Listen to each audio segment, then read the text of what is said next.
वृत्ति प्रभाकर ग्रंथ में पेज नंबर 442 और 442 पेज के ऊपर 1 से 68 नंबर का शीर्षक और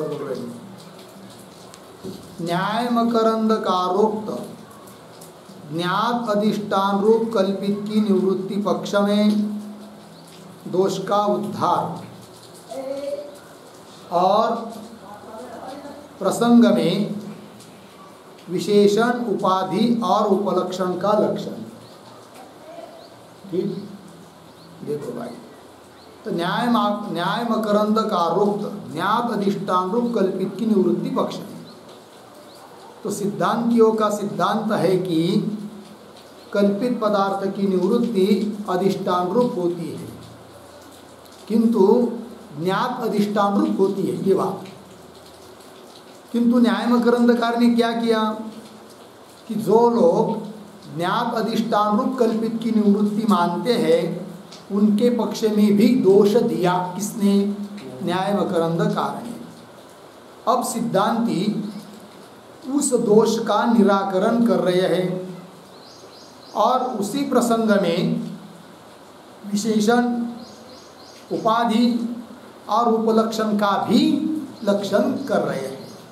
देखिए, ज्ञात अधिष्ठान रूप कल्पित की निवृत्ति मानने में जो दोष कया है, कल्पित की निवृत्ति ज्ञात अधिष्ठान स्वरूप होती है, ऐसा मानने पर जो दोष दिया है न्याय मकरंदकार ने उसका निराकरण करना है। तो निवृत्ति मानने में दो दोष कया है, कौन सा कैसा? तो मोक्ष दशा में दोष दिया था ना, दोष को स्मरण करा रहे हैं। जो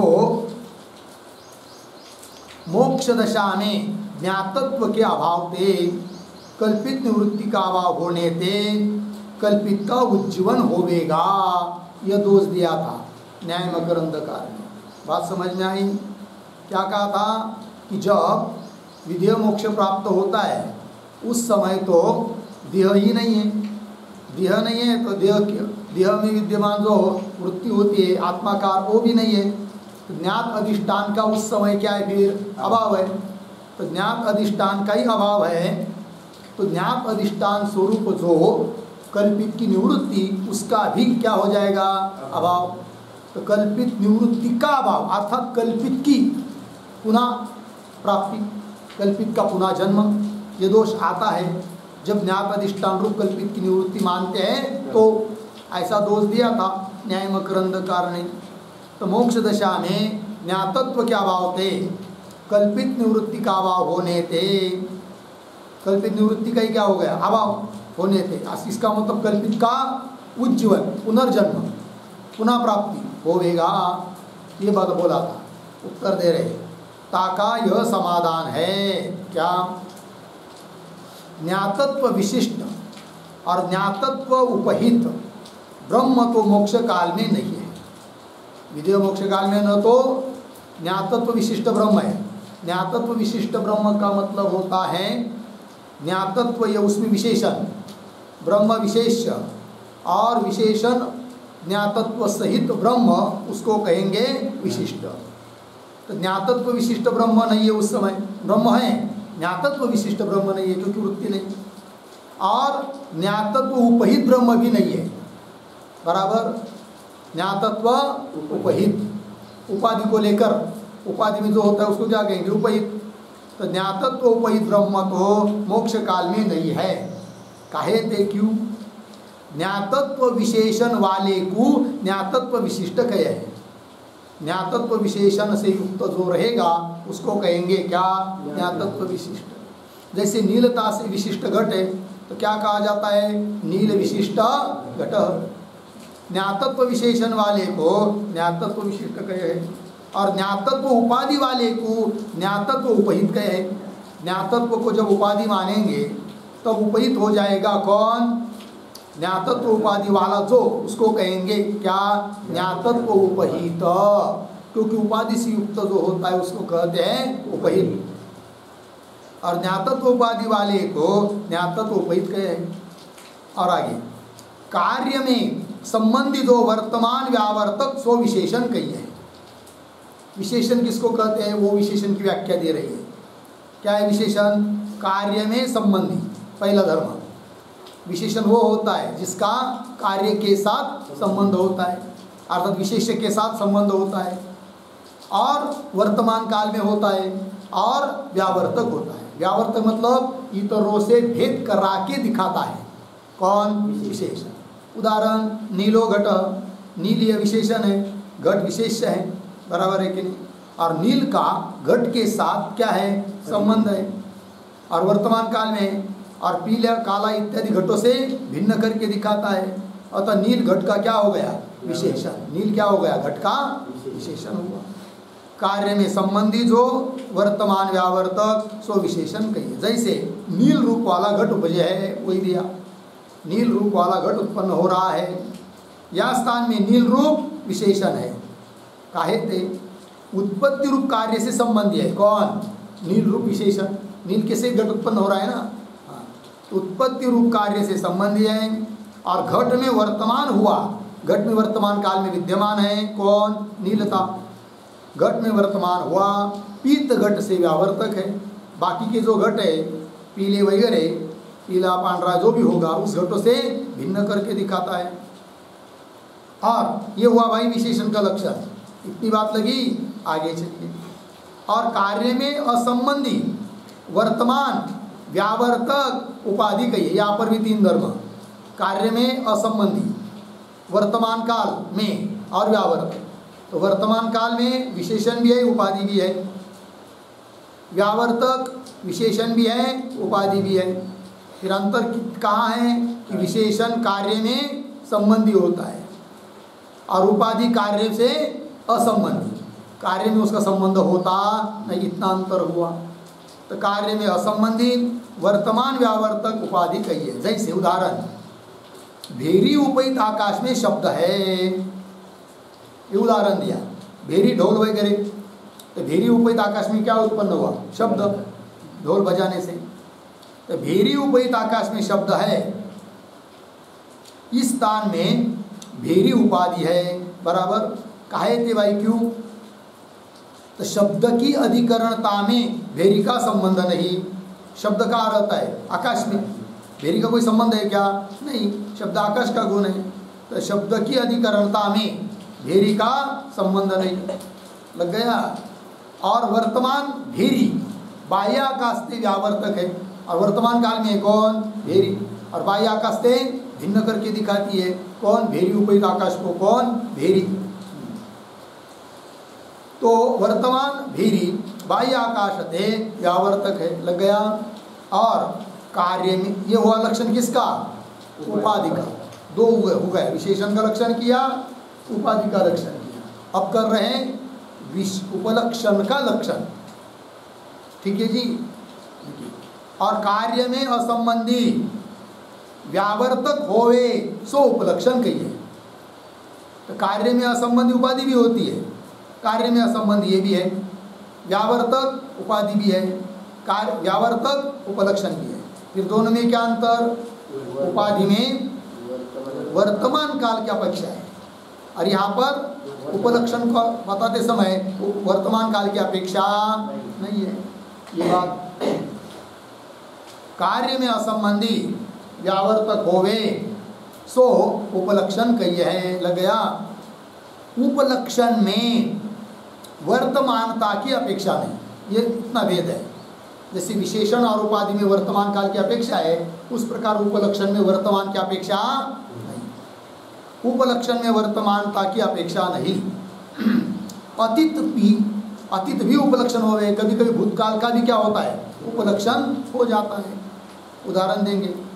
और उपाधि तो विशेष्य के सर्वदेश में होवे। और एक विशेषता बता रहे हैं, उपाधि और उपलक्षण में अंतर। उपाधि क्या होती है? तो जो भी उपहित है कि नहीं, उसके सभी देश में रहती है। कौन? उपाधि। और उपाधि तो विशेष्य के सर्वदेश में होवे है, उपलक्षण एक देश में होवे है। विशेष्य के एक देश में रहता है। कौन?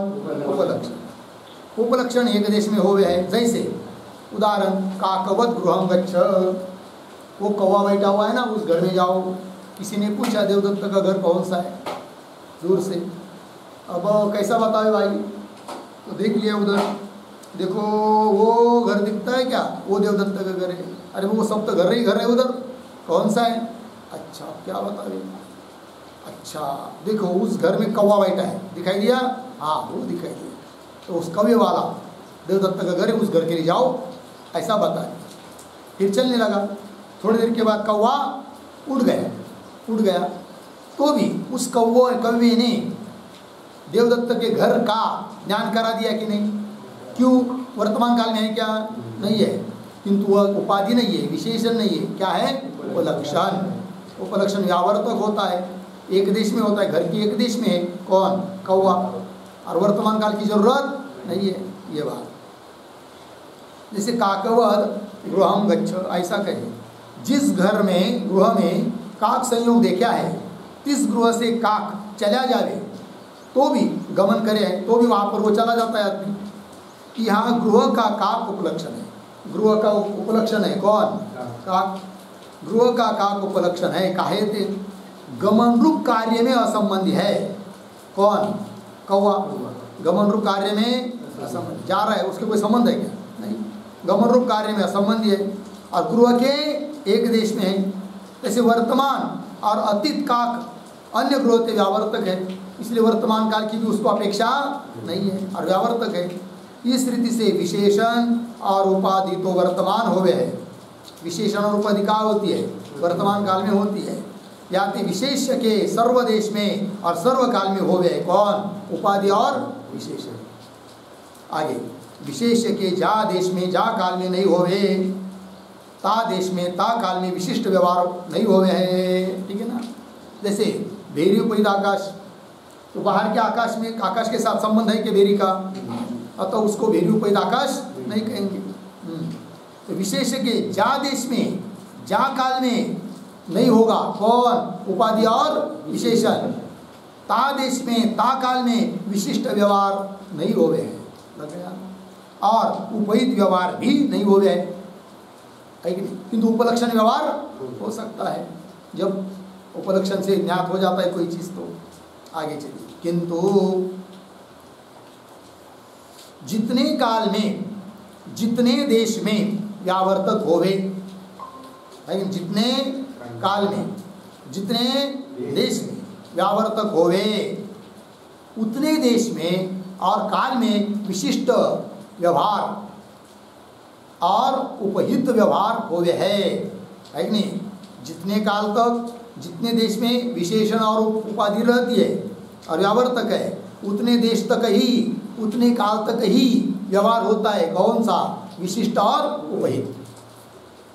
विशिष्ट व्यवहार और उपहित व्यवहार हो गए, लग गया। सो मोक्ष दशा में ज्ञातत्व का संबंध नहीं। अब मोक्ष काल में ज्ञानी पुरुष को मोक्ष प्राप्त हो गया, जीवन मुक्त, फिर उसके बाद देह भी गिर गए, प्रारब्ध समाप्त होने से विदेह मोक्ष प्राप्त हो गया। उस समय ज्ञातत्व का संबंध है क्या? नहीं है, है नहीं? तो मोक्ष दशा में ज्ञातत्व का संबंध नहीं, किंतु पूर्व ज्ञातत्व हुआ है। किंतु जब ज्ञान हुआ था या जीवन मुक्त अवस्था में ज्ञातत्व था कि नहीं? ब्रह्म में ज्ञातत्व, क्योंकि जान लिया ना ब्रह्म को, ज्ञात हुआ। ज्ञात में ज्ञातत्व धर्म है, तो ज्ञातत्व धर्म से युक्त था कौन? ब्रह्म उस समय। तो किंतु पूर्व ज्ञातत्व हुआ है, याते ज्ञातत्व विशिष्ट और ज्ञातत्व उपहित तो अधिष्ठान नहीं। विदेह मोक्ष काल में ज्ञातत्व विशिष्ट भी अधिष्ठान नहीं है और ज्ञातत्व उपहित भी नहीं है, कौन? अधिष्ठान ब्रह्म। और व्यावर्तक मात्र को उपलक्षण कहा है। उपलक्षण किसको कहते हैं? जो व्यावर्तक को, वर्तमान काल की उसको अपेक्षा नहीं है। व्यावर्तक मात्र को उपलक्षण कहा है। वर्तमान में आग्रह याति विशेष के एक देश में संबंध हुए, है कि नहीं? विशेष के एक देश, घर के एक देश में संबंध हुआ था काक का, विशेष के एक देश में संबंध हुए और एक काल में संबंध हुए भी, व्यावर्तक को उपलक्षण कहे है। जो व्यावर्तक है, भिन्न करा के दिखाता है, उसको कहते हैं क्या? उपलक्षण। इतर पदार्थ से भेद ज्ञान को व्यावृत्ति कहे है। व्यावृत्ति मतलब इतर पदार्थ से जो भेद ज्ञान, उस ज्ञान को कहते हैं क्या? व्यावृत्ति। अलग हो गया, अर्थात इतर पदार्थ से भिन्न है, ये ज्ञान हुआ। इतर पदार्थ से भेद ज्ञान को व्यावृत्ति कहे हैं।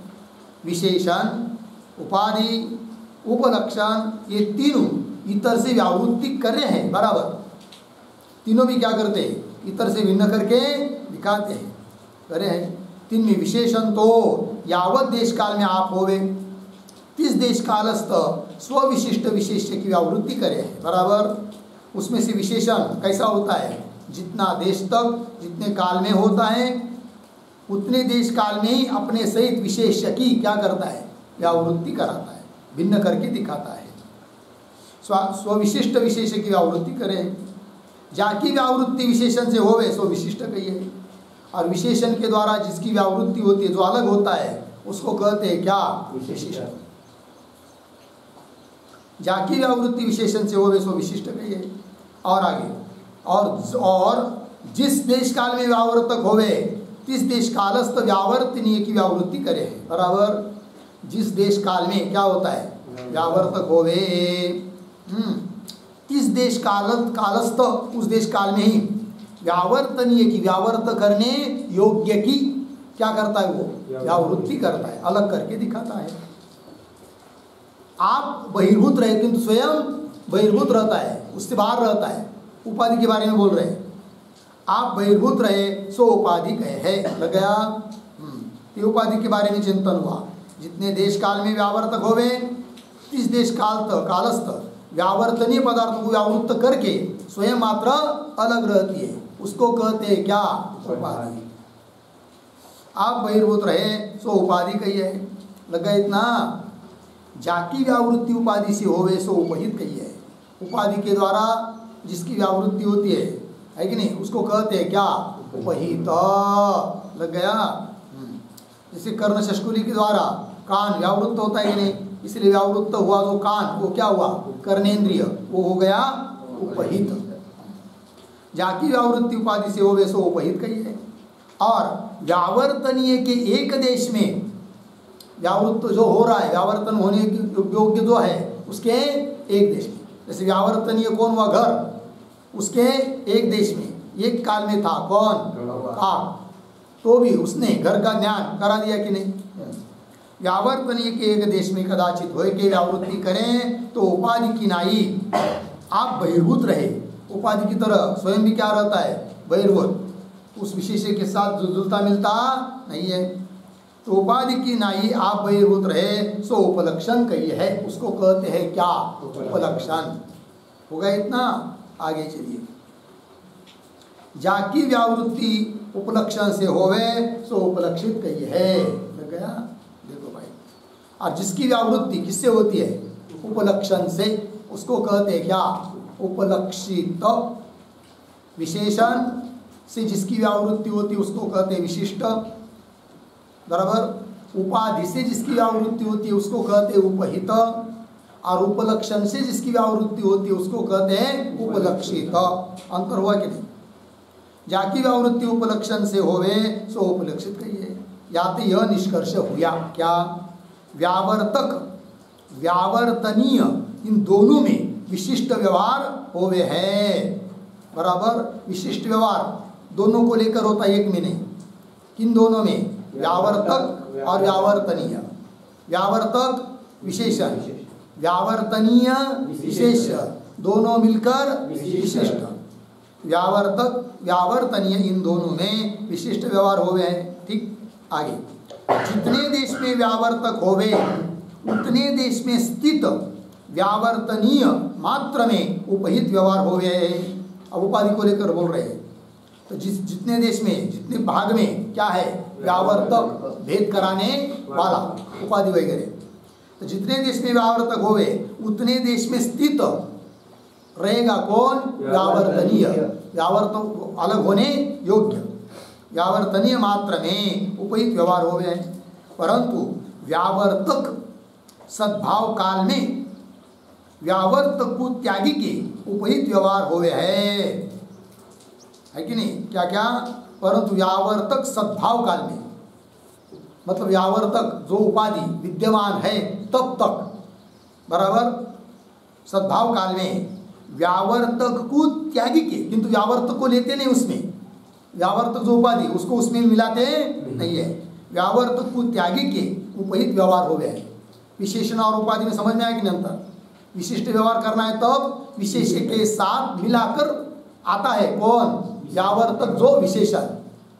और उपहित व्यवहार होता है तब उपाधि अलग रहकर अपने विद्यमान काल में ही उपहित व्यवहार करा देती है, जिसकी वो उपाधि है। पंक्ति लगी?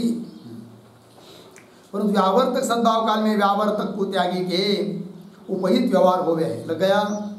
और व्यावर्तनीय के एक देश में, अब उपहित के उपलक्षण को लेकर बोल रहे भाई, और व्यावर्तनीय के व्यावर्त होने योग्य अलग होने योग्य के घर के एक देश में कदाचित व्यावर्तक होवे, कौवा एक देश में कदाचित होता है, तहा व्यावर्तनीय मात्र में उपलक्षित व्यवहार होवे। तो जो व्यावर्तनीय है केवल उतने में ही उपलक्षित यह व्यवहार होता है, उसके लिए उपलक्षण वर्तमान काल में रहने की जरूरत नहीं है, लग गया ना। उपलक्षण जो कौवा चला गया तो भी उपलक्षित यह व्यवहार हो जाता है घर में। तो व्यावर्तनीय मात्र में उपलक्षित व्यवहार हो गया है, लग गया।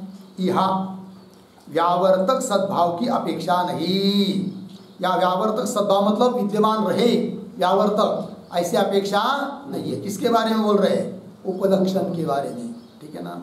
विशेषण, उपाधि और उपलक्षण।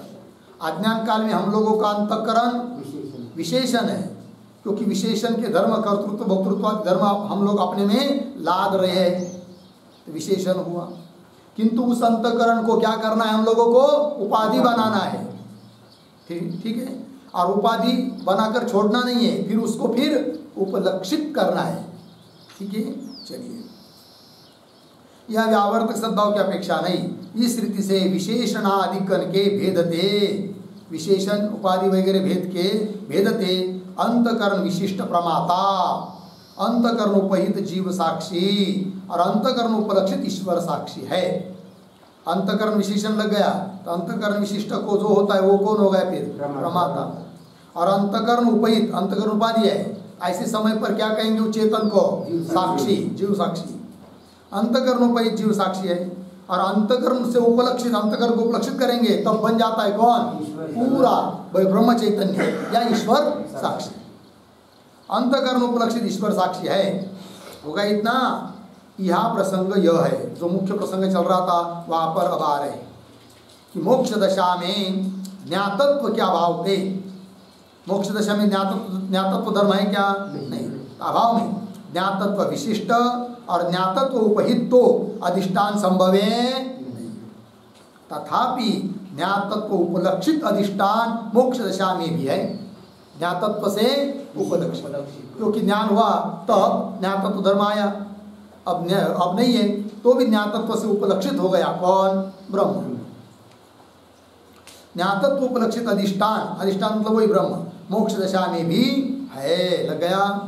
और इतना हो गया ना, आगे चलिए। और जो पंचम प्रकारवादी, आगे आ रहे हैं ना बात, किंतु बीच में हेडिंग आया शीर्षक क्या? अधिष्ठान रूप निवृत्ति के पक्ष में पंचम प्रकारवादी की शंका, पुनः शंका कर रहा है वो कौन? पंचम प्रकारवादी कौन है वो? न्यायमकरंदकार, ठीक है। किसके मत में शंका कर रहा है? अधिष्ठान रूप निवृत्ति होती, कल्पित पदार्थ की निवृत्ति अधिष्ठान रूप होती है। इस सिद्धांत को जो मानने वाले वेदांती लोग हैं उसके मत पर शंका कर रहा है, ठीक है। पंचम प्रकारवादी, पंक्ति को देखिए, जो मतलब यदि पंचम प्रकारवादी यह शंका करे, ऐसी शंका करेगा क्या? जामे कदाचित ज्ञातत्व होवे तामे, ज्ञातत्व के अभाव काल में भी ज्ञातत्व उपलक्षित माने, है कि नहीं? जामे जिसमें कदाचित रहता है कौन? ज्ञातत्व, किंतु जिसमें रह रहा है तामे, ज्ञातत्व जब नहीं रहता है, ज्ञातत्व का अभाव रहता है, उस समय में भी ज्ञातत्व उपलक्षित व्यवहार होता है कि नहीं? होता है। तो ज्ञातत्व उपलक्षित माने तो ज्ञातत्व से पूर्व काल में भी, ज्ञातत्व धर्म उत्पन्न होने के पहले ही भी ब्रह्म को जाना ही नहीं अज्ञान काल में, है कि नहीं? तो आगे तो ज्ञातत्व धर्म किसी न किसी का आएगा ना, तो आगे आने वाला जो ज्ञातत्व धर्म उसको उपलक्षण मानकर अभी भी तो ब्रह्म है, फिर ज्ञातत्व उपलक्षित अज्ञान काल में उपलक्षित माने तो ज्ञातत्व से पूर्व काल में भी भावी ज्ञातत्व को माने के, आगे आने वाला जो कभी कभी आएगा ना उस ज्ञातत्व को माने के ज्ञातत्व उपलक्षित कहा चाहिए। तो उस समय में भी अज्ञान काल में भी ज्ञातत्व उपलक्षित ब्रह्म है ऐसा कहना चाहिए, ज्ञातत्व उपलक्षित कहा चाहिए। लग गया ना। जो पूर्व काल में ज्ञातत्व उपलक्षित माने तो संसार काल में भी ज्ञातत्व उपलक्षित अधिष्ठान रूप संसार निवृत्ति के होने ते अनायास्ते पुरुषार्थ प्राप्ति होवेगी। लग गया। जो पूर्व काल में मतलब ज्ञान होने के पहले, जो पूर्व काल में ज्ञातत्व उपलक्षित मानेंगे किसको? ब्रह्म को ज्ञातत्व उपलक्षित माने तो संसार काल में भी, ठीक है, संसार काल में भी ज्ञातत्व उपलक्षित है कि नहीं, ज्ञातत्व से उपलक्षित अधिष्ठान रूप संसार निवृत्ति के होने थे, है कि नहीं। ज्ञातत्व उपलक्षित कौन है? अधिष्ठान रूप ब्रह्म, और अधिष्ठान रूप ब्रह्म रूप संसार निवृत्ति के होने थे। अनायास्ते पुरुषार्थ प्राप्ति होवेगी, तो कुछ भी प्रयत्न किए बिना होना चाहिए क्या? पुरुषार्थ की प्राप्ति। क्योंकि ज्ञान होने के बाद जैसे विधेय दशा में भी ज्ञातत्व उपलक्षित ब्रह्म है, और उस भावी उपलक्षण को मानकर संसार काल में भी तो ब्रह्म विद्यमान है, ज्ञातत्व उपलक्षित ब्रह्म। और कल्पित की निवृत्ति अधिष्ठान रूप होती है, अधिष्ठान ज्ञातत्व उपलक्षित ब्रह्म रूप अधिष्ठान तो अभी भी विद्यमान है, तो तत्स्वरूप हो जाएगी फिर कल्पित पदार्थ की निवृत्ति। तो अभी भी ब्रह्म वो विद्यमान होने से फिर क्या? पुरुषार्थ अनायास्ते प्राप्त होना चाहिए। पंक्ति देखिए, जो पूर्व काल में ज्ञातत्व उपलक्षित माने तो संसार काल में भी ज्ञातत्व उपलक्षित अधिष्ठान रूप संसार निवृत्ति के होने ते अनायास्ते पुरुषार्थ प्राप्ति होगी। लग गया। याते ज्ञातत्व के अभाव काल में, है कि नहीं, ज्ञातत्व का जब क्या है? अभाव काल में ज्ञातत्व उपलक्षित अधिष्ठान रूप कल्पित निवृत्ति कहना योग्य नहीं। ज्ञातत्व के अभाव काल में जब विद्या मोक्ष प्राप्त हो गया, ज्ञातत्व धर्म भी नहीं रहा, तो भी कल्पित निवृत्ति का पुनः उज्जवल होना चाहिए, ऐसा बोला था ना, तो नहीं होगा।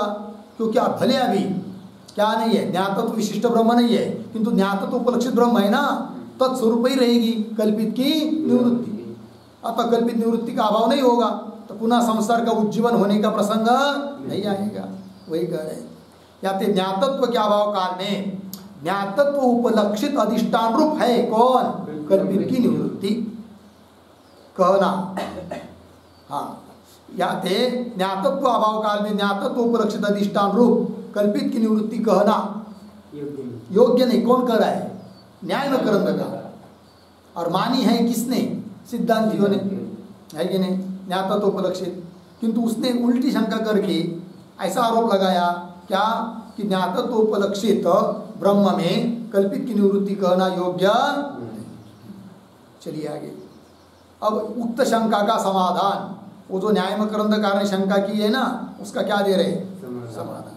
ताका यह समाधान है, व्यावर्तक संबंध से उत्तर काल में उपलक्षित व्यवहार हो गए, पूर्व काल में नहीं हो गए। ठीक है। उपलक्षित यह व्यवहार कब होता है? पूर्व काल में नहीं होता है। काक कौवा घर पर बैठने के पहले काक उपलक्षित घर ऐसा कह सकेंगे क्या? नहीं कह सकते। कब कब आएंगे? जब कौवा 1 मिनट भर के लिए, 1 सेकंड भर के लिए क्यों ना हो, आएगा, वहाँ बैठेगा, उसको देखेगा कोई, तो भाई कह सकते क्या काक से उपलक्षित है कौन? घर। पहले व्यवहार नहीं होगा। व्यावर्तक मिल गया ना। व्यावर्तक कौन होता है? उपलक्षण कि वह उपाधि अलग कराने वाला, या उपलक्षण की बात चल रही है।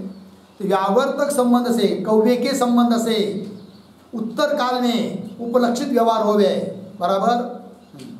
व्यावर्तक संबंध से उत्तर काल में उपलक्षित व्यवहार हो गए, पूर्व काल में नहीं हो गए। जैसे उदाहरण, काक संबंध से उत्तर काल में काको उपलक्षित व्यवहार होवे, काक से उपलक्षित है कौन? घर। तैसे ज्ञातत्व की उत्पत्ति से पूर्व संसार दशा में ज्ञातत्व उपलक्षित अधिष्ठान नहीं, अधिष्ठान तो है, ज्ञातत्व उपलक्षित नहीं है, क्योंकि ज्ञातत्व धर्म अभी उत्पन्न ही नहीं हुआ है। ये बात जैसे ज्ञातत्व उत्पत्ति से पूर्व संसार दशा में ज्ञातत्व उपलक्षित अधिष्ठान नहीं, किंतु उत्तर काल में ज्ञातत्व के असत भाव काल में, उत्तर काल मतलब ज्ञान प्राप्त हुआ, ध्यान दीजिए भाई, उत्तर काल में मतलब ज्ञान प्राप्त होने के बाद ज्ञान उत्पन्न हुआ, ज्ञान उत्पन्न होने से ब्रह्म में ज्ञातत्व धर्म आ गया, किंतु उत्तर काल में न ज्ञान उत्पन्न होने के बाद में ज्ञातत्व के असत भाव, किंतु ज्ञातत्व उत्पन्न हुआ, उपलक्षण है वो, अब विदेह काल में नहीं रहा, तो भी असत भाव होने पर भी किसका? ज्ञातत्व धर्म का असत भाव होने पर भी, ज्ञातत्व के असत भाव काल में भी ज्ञातत्व उपलक्षित अधिष्ठान है। ज्ञातत्व से उपलक्षित है कौन?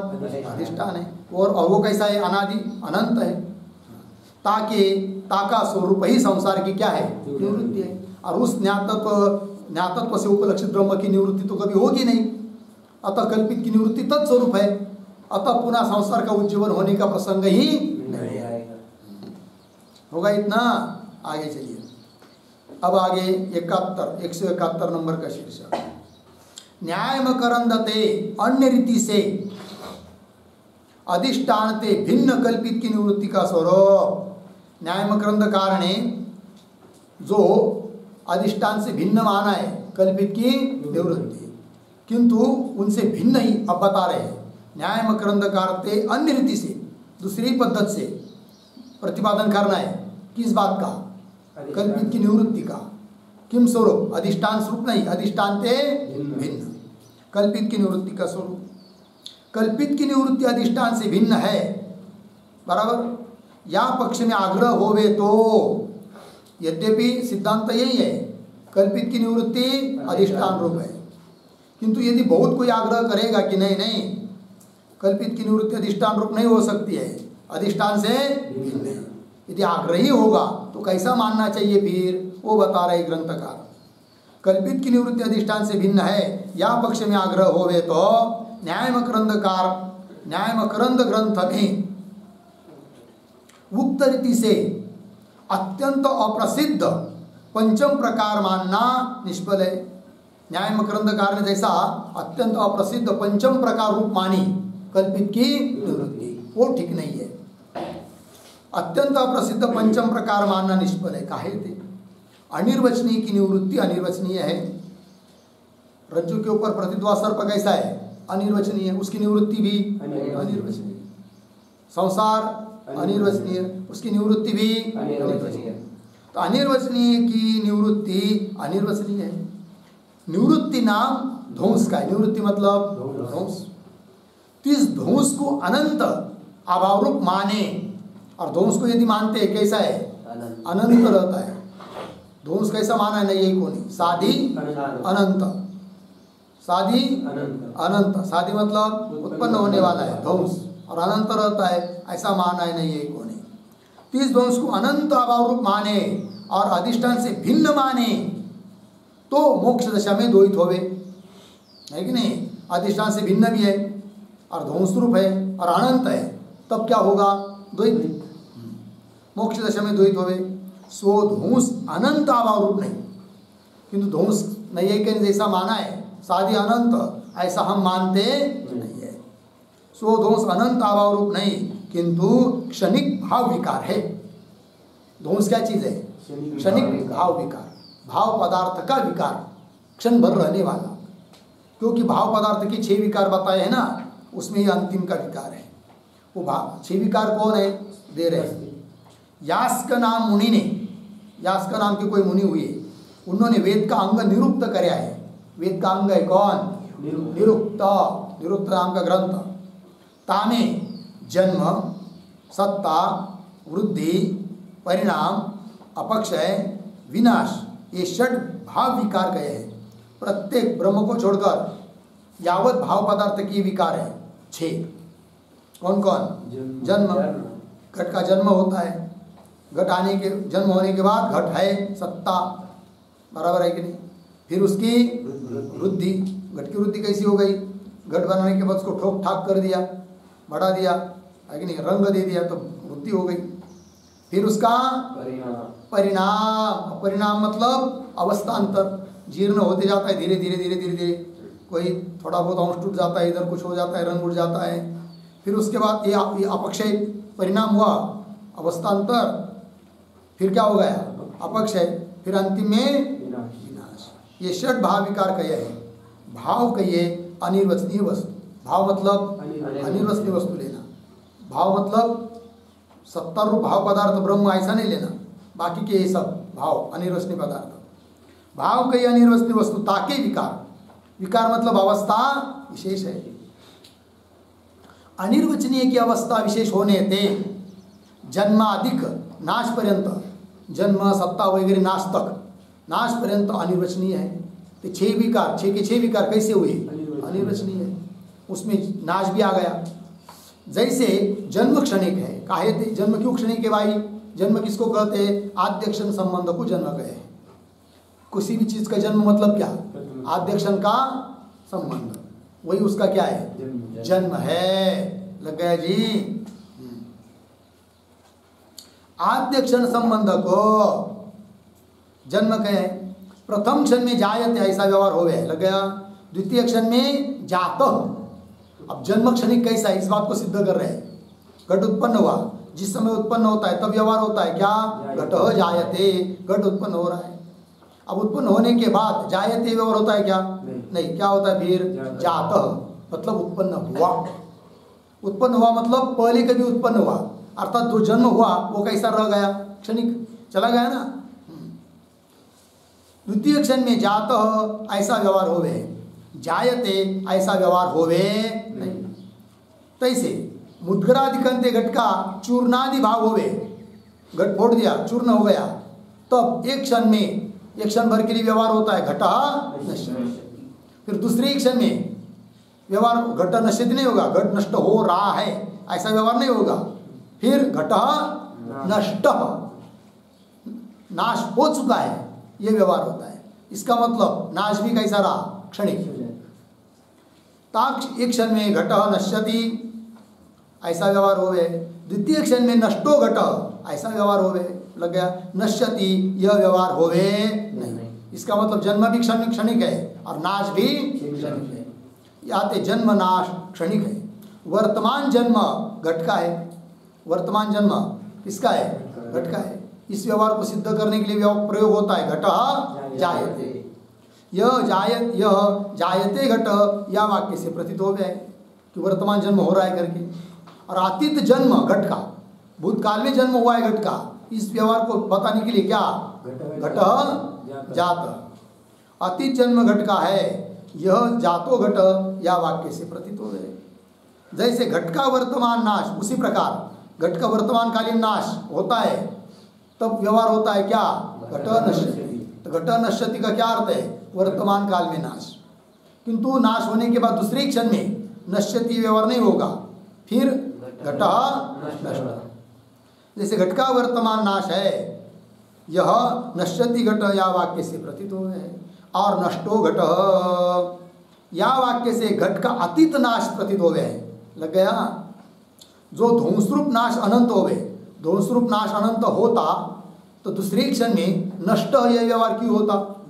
जैसे पहले क्षण में नश्यति व्यवहार होता है, वैसा ही द्वितीय क्षण में, तृतीय क्षण में, महीने भर में, 2 महीने, 1 साल, 10 साल के बाद भी नश्यति ऐसा व्यवहार होना चाहिए था। होता है क्या? नहीं। जो ध्वंसरूप नाश अनंत होवे तो नाश में अतितत्व व्यवहार नहीं हुआ चाहिए। या ते नाश अनंत नहीं, किंतु क्षणिक है और भाव विकार है। नाश भी कैसा है? क्षणिक है और भाव पदार्थ का विकार है। या ते अभाव रूप नहीं, इसलिए जो नाश है ना, कल्पित पदार्थ की निवृत्ति, वो क्या नहीं? अभाव रूप नहीं है। और अनुपलब्धि निरूपण में अनंत अभाव ध्वंस क्या है? ध्वंस को क्या बताया? अनंत अभाव। वो क्यों बताया फिर? तब करे सो न्याय की रीति से क्या है, न्याय की प्रक्रिया को लेकर वो हम बोले हैं वैसा हमारा थोड़ी अभिप्राय है। वेदांत मत में एक अत्यंत अभाव ही अभाव पदार्थ है, बस। वेदांत मत में एक ही पदार्थ है अभाव, कौन सा? अत्यंत अभाव। बाकी सब कोई अभाव नहीं है, एक ही अभाव मानते हैं, बाकी प्राग भाव प्रदो सब कुछ नहीं। वेदांत मत में एक अत्यंत अभाव ही अभाव पदार्थ है। इस रीति से कल्पित की निवृत्ति क्या है? क्षणिक है। जैसे विद्वान के अनिर्वचनीय शरीराधिक ज्ञान से, है कि नहीं, विद्वान का शरीर भी कैसा है? अनिर्वचनीय है, तो भी उसमें ज्ञान हो गया।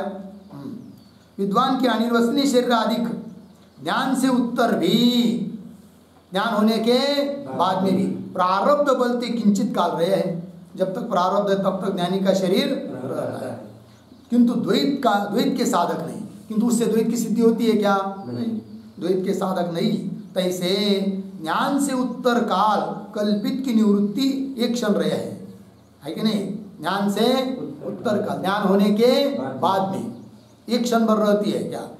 हाँ, तैसे ज्ञान से उत्तर काल कल्पित की निवृत्ति एक क्षण रहे है, फिर उसके बाद रहती नहीं, क्योंकि नाश कैसा है? क्षणिक है। तो नाश भी नष्ट हुआ, इसका मतलब पुनः वो पदार्थ उत्पन्न होता है, ऐसा अर्थ नहीं है। ज्ञान से उत्तर काल कल्पित की निवृत्ति एक क्षण रहे हैं, हो गया ना?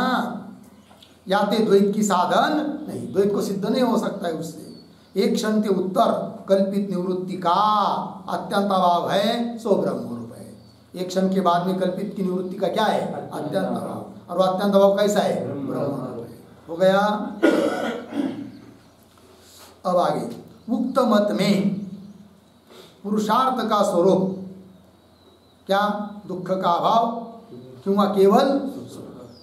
या मत में दुख निवृत्ति क्षणिक भाव होने पे पुरुषार्थ नहीं। जो ऊपर मत बताया ना अभी, दुख की निवृत्ति पुरुषार्थ नहीं है, क्योंकि दुख निवृत्ति कैसी है? क्षण भर है। क्षण भर होने वाली दुख की निवृत्ति को प्राप्त करना कोई पुरुषार्थ नहीं है, क्योंकि क्षण भर में वो नष्ट होने वाली है। या मत में दुख निवृत्ति क्षणिक भाव होने थे, अर्थात क्षण भर भाव का विकार है वो होने थे, पुरुषार्थ नहीं। किंतु दुखा भाव पुरुषार्थ। पुरुषार्थ क्या है? समस्त दुखों का अभाव। अथवा दुखा भाव भी पुरुषार्थ नहीं, फिर किंतु केवल सुख ही पुरुषार्थ है। ये महत्व की बात है। काहे थे? अनंत दुख सहित, अनंत दुख से युक्त ग्राम्य धर्माधिकन का सुख है। ग्राम्य धर्म का सुख होता है कि नहीं? सुखाभास। ग्राम्य धर्म मतलब मैथुनादि धर्म, और वो कैसा है? अनंत दुखों से युक्त है।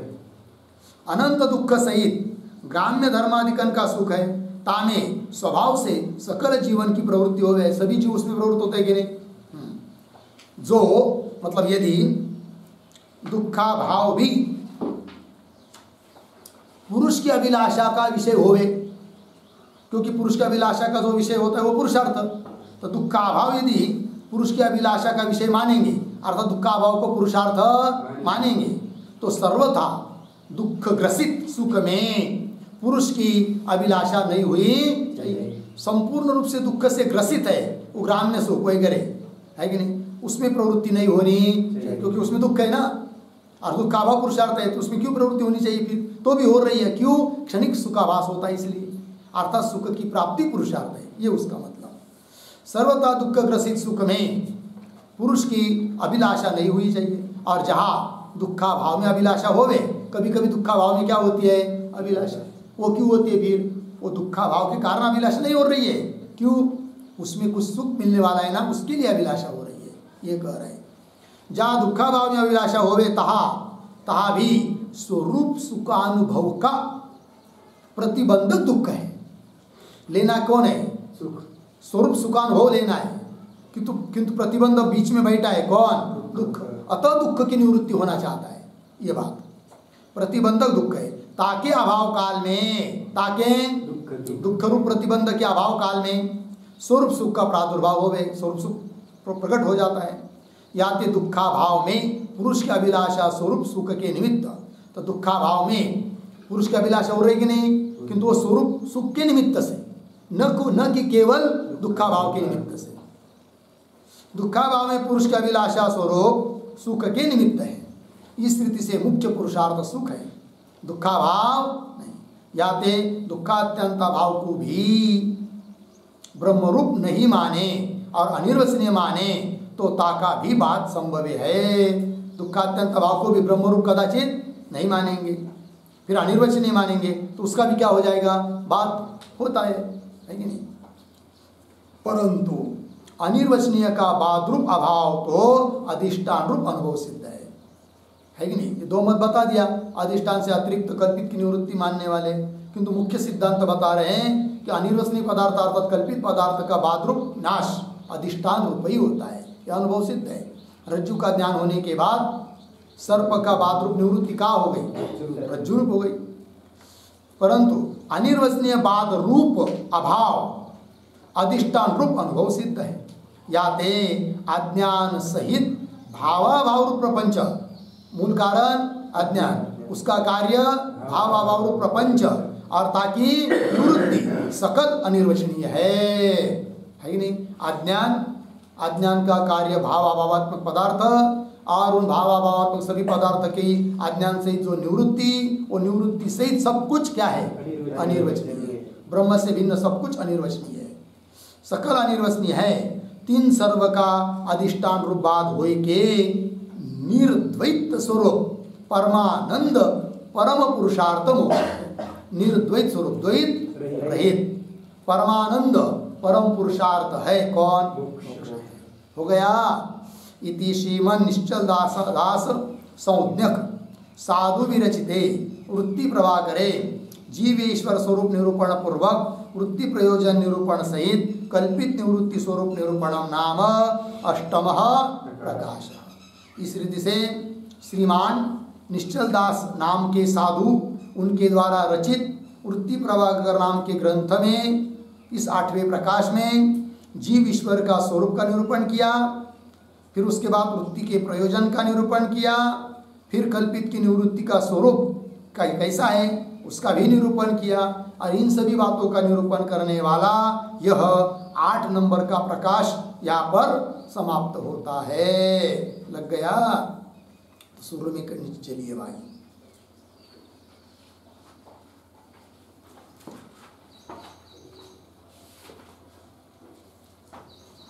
हाँ, श्री गणेशाय नमः। अथ वृत्ति प्रभाकर प्रारंभ दोहा, सब लोग को मिलकर बोलेंगे। अस्ति भाति प्रिय सिंधु में नाम रूप जंजाल, लखित आत्म स्वरूप निज हुए तत्काल निहाल, लखित आत्म स्वरूप निज हुए तत्काल निहाल। ठीक है, तो आज इस ग्रंथ की समाप्ति हो गई है। ओम पूर्णमद पूर्णमिदं पूर्णात् पूर्णमुदच्यते पूर्णस्य पूर्णमादाय पूर्णमेवावशिष्यते। ओम शांति शांति शांति।